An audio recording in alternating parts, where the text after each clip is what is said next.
નમસ્કાર. ચલો આજે શિક્ષણની એક એવી શક્તિશાળી ટેકનિક વિશે વાત કરીએ જે વર્ગખંડમાં વિદ્યાર્થીઓની શીખવાની પદ્ધતિને હંમેશા માટે બદલી શકે છે. આ એક નાનું પણ ખૂબ જ અસરકારક બદલાવ છે. આપણે બધાએ આ અનુભવ્યું છે ખરું ને? તમે કલાકોની મહેનત પછી એકદમ સરસ પાઠ તૈયાર કર્યો હોય અને તમે તેને પૂરા જોશથી ભણાવવાનું શરૂ કરો. પણ થોડી જ વારમાં તમને દેખાય છે કે મોટાભાગના વિદ્યાર્થીઓનું ધ્યાન ક્યાંક બીજે જ છે અને તેઓ બસ શૂન્યમનસ્ક થઈને તમને જોઈ રહ્યા છે. પણ અહીં વાત વિદ્યાર્થીઓની ભૂલની નથી.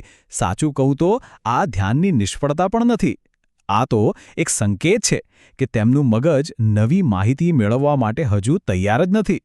જ્યારે કોઈ વિષય માટે પૂર્વભૂમિકા ન હોય ત્યારે તે શીખવું એ જાણે કે તથ્યોના એક મોટા પહાડ પર ચડવા જેવું મુશ્કેલ બની જાય છે. તો આ પરિસ્થિતિને આપણે બદલી કેવી રીતે શકીએ? સારી વાત એ છે કે આનો એક સરળ અને ખૂબ જ પ્રભાવશાળી ઉપાય છે. એક એવી પદ્ધતિ જે વિદ્યાર્થીઓને માત્ર સાંભળનારામાંથી સક્રિય રીતે શોધનારા બનાવે છે. ચાલો જોઈએ કે આ કેવી રીતે કામ કરે છે. જુઓ, અહીં શીખવાની પ્રક્રિયામાં એક મૂળભૂત ફેરફાર છે. સામાન્ય રીતે શું થાય? શિક્ષક માહિતી આપે છે અને વિદ્યાર્થીઓ તેને સ્વીકારે છે. પણ પ્રી ટેસ્ટિંગ પદ્ધતિમાં આખી રમત જ બદલાઈ જાય છે. વિદ્યાર્થીનું મગજ હવે એક શોધક બની જાય છે, જે પાઠ શરૂ થતાં પહેલાં જ જવાબો શોધવા માટે તૈયાર થઈ જાય છે. તો આ જાદુ ખરેખર કામ કેવી રીતે કરે છે? વેલ, આ કોઈ જાદુ નથી. તેની પાછળ એક નક્કર વૈજ્ઞાનિક કારણ છે. ચાલો સમજીએ કે આ ટેકનિક મગજને શીખવા માટે આટલી સારી રીતે કેવી રીતે તૈયાર કરે છે. આ સાંભળવામાં કદાચ થોડું વિચિત્ર લાગશે, પણ વિજ્ઞાન આ વાતને સમર્થન આપે છે, જેને પ્રી ટેસ્ટિંગ અસર કહેવાય છે. એનો સીધો મતલબ એ છે કે કોઈ વિષય શીખવતા પહેલાં એની એક નાની ટેસ્ટ લેવાથી એ માહિતીને યાદ રાખવાની શક્તિ વધી જાય છે. અને યાદ રાખો, આ કોઈ માર્ક્સ માટેની પરીક્ષા નથી. આ તો મગજ માટેની એક વોર્મઅપ એક્સરસાઇઝ છે. આનાથી વધુ સારી સરખામણી શું હોઈ શકે?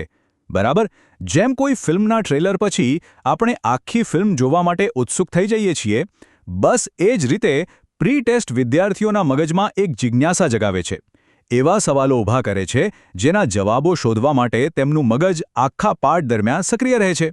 અને આ સૌથી મહત્વની વાત છે. પ્રી ટેસ્ટમાં નિષ્ફળ જવું એ ખરાબ નથી, બલકે એ જ તો આખી પ્રક્રિયાનો મુખ્ય ભાગ છે. જ્યારે વિદ્યાર્થીઓને ખબર પડે છે કે તેઓ શું નથી જાણતા, ત્યારે તેમના મગજમાં એક જ્ઞાનનું અંતર સર્જાય છે. અને હવે તમારો પાઠ માત્ર માહિતીનો ઢગલો નથી, પણ તેમના મનમાં ઉઠેલા સવાલોનો સીધો જવાબ છે. તો હવે સવાલ એ થાય કે આ પદ્ધતિને સફળ બનાવવા માટે વિદ્યાર્થીઓએ પ્રી ટેસ્ટમાં કેટલા સાચા જવાબો આપવા પડે? તમને જાણીને નવાઈ લાગશે, પણ એક પ્રખ્યાત અભ્યાસ મુજબ આનો જવાબ છે 0%.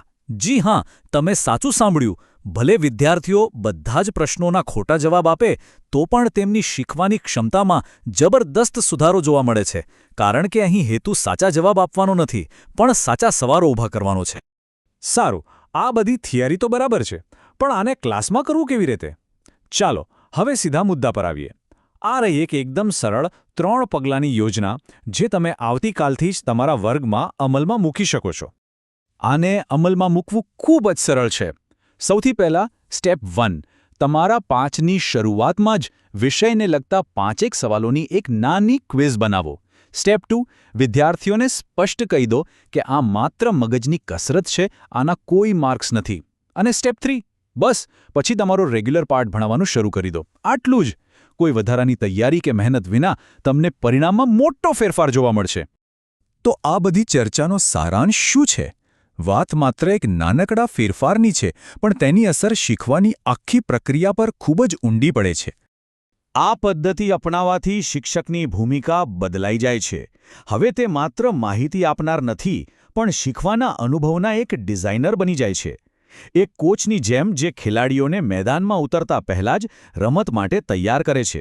આ એક વધુ સશક્ત ભૂમિકા છે, ખરું ને? તો હવે વિચારવા જેવો પ્રશ્ન એ છે કે આવતીકાલે તમે તમારા વર્ગમાં એવો કયો કોયડો રજૂ કરશો જે તમારા વિદ્યાર્થીઓના મગજને શીખવા માટે ઉત્સુક બનાવી દે? આ નાનકડો ફેરફાર શીખવાની પ્રક્રિયામાં એક નવી જ ઊર્જા ભરી શકે છે. તમારું ઉત્તમ કાર્ય ચાલુ રાખો.